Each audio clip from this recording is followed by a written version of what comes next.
Now, here's the journey of these bloodlines. You can pick it up at some point through history. It goes way back. Let's pick it up here. These societies, these more advanced societies, Egypt, Mesopotamia, the Indus Valley, China, etc., they started to appear as the first more advanced societies after the cataclysm. What history does is pick up the cradle of civilization in places like Sumer and what have you. That wasn't the cradle of civilization. These societies were when human society had reached a certain point again after recovering from the great cataclysmic events that destroyed the previous society, much more advanced.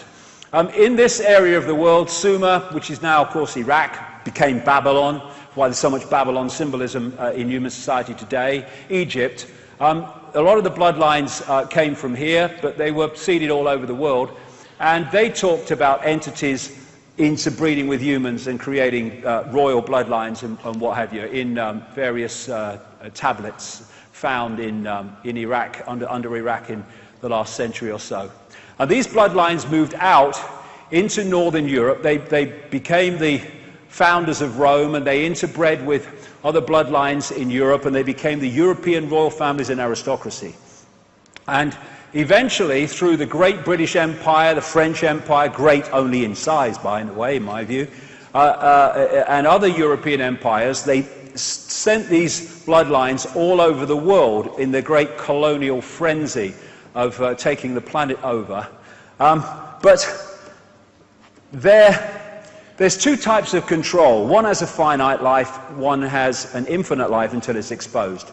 The one that has a finite life is when you, like fascism, communism, apartheid, that which is subject to the control can see the controllers. Because eventually, it might take some time, there will be a rebellion against that.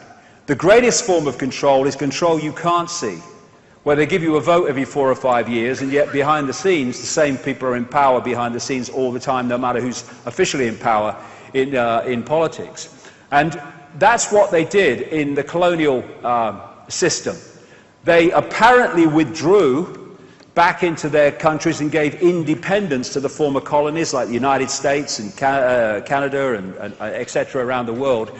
But what they did was left out in those countries the bloodline under different names and the secret society network through which they manipulate the bloodline and its agents into power, and they've gone on covertly controlling those countries ever since. And what they've created is a secret society and bloodline version of a transnational corporation.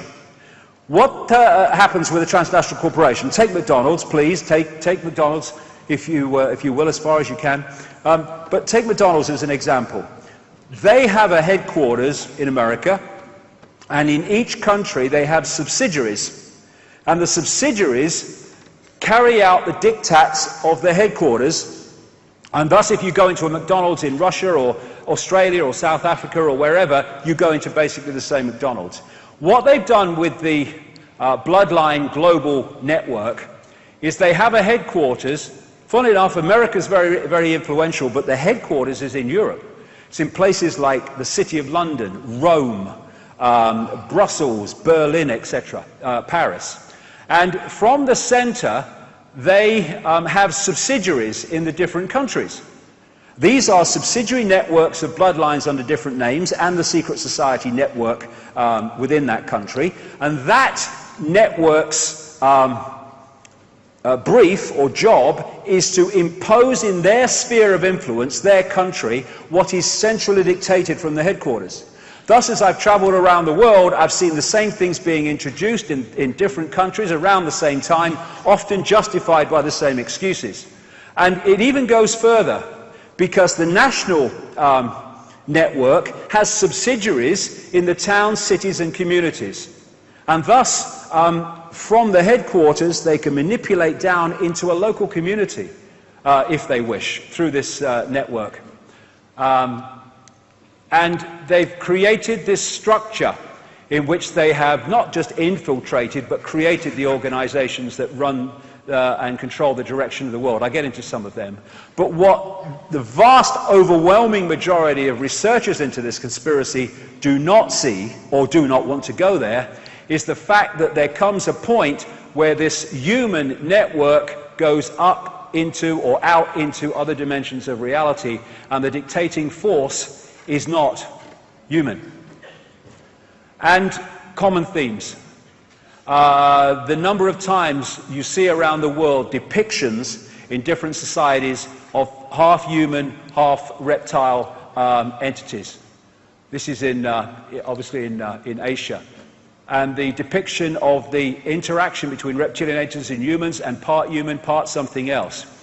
The gargoyles on the churches built by these secret societies, like the Knights Templar, and on the castles and mansions of the elite bloodlines, they are symbolically these entities. So many of the coats of arms of these bloodlines carry reptilian themes. The whole logo of the City of London, or Babylondon as I call it, because it's one of the great central focuses of control, not only through finance either, is a reptilian, holding the red cross and the white background of the Knights Templar, one of the major secret societies in this network. One of the key points in London, for this conspiracy anyway, where the City of London meets Temple, or Temple Bar, or the Temple region, which is the legal profession and courts, is this flying reptile on a pedestal right in the middle of the road. They put these things everywhere. Now, there's another common theme, this is all over the world, of reptilian-type entities eating humans. There's so many of them, it's unbelievable. This is Central American, as the previous one was. Here's some more, and often they'll put a crown on the top, because this is the royal bloodline. This is where the divine right to rule comes from, or the idea of it. It's the belief that you have the right to rule because of your genetic descendants from these gods, the divine right to rule. There again, a similar one. Here's other ones, and logos and coats of arms and what have you. And there's Alfa Romeo, the same, and of course the red cross and the white background of the Knights Templar. You see this reptilian theme coming up a lot in entertainment, because these bloodlines and their networks control Hollywood, and they control the entertainment industry in general. This is an advert, a Nike advert, where this American footballer was depicted as reptilian, and the theme of it was, because of that, he was better than anybody else. And at the end of the Thriller video, when Michael Jackson turned around, they were reptilian eyes. They could have been lots of different eyes, but they were reptilian. And this happens because of what I said earlier. All these different things are worshipping the same basic force, and thus this symbolism of this force appears in all these different areas, not just these, also banking and politics and stuff. Now, a lot of these bloodlines are Satanist. In fact, the major ones are all Satanists. And by that I mean they are into human sacrifice, human blood drinking, and all that other stuff, sacrifice of children. And it's been going on way back. And people have no problem with the fact that it was going, oh yeah, those ancients used to do that, and the Aztecs and all that stuff. But they can't expand that perception of the possible, that it's still going on.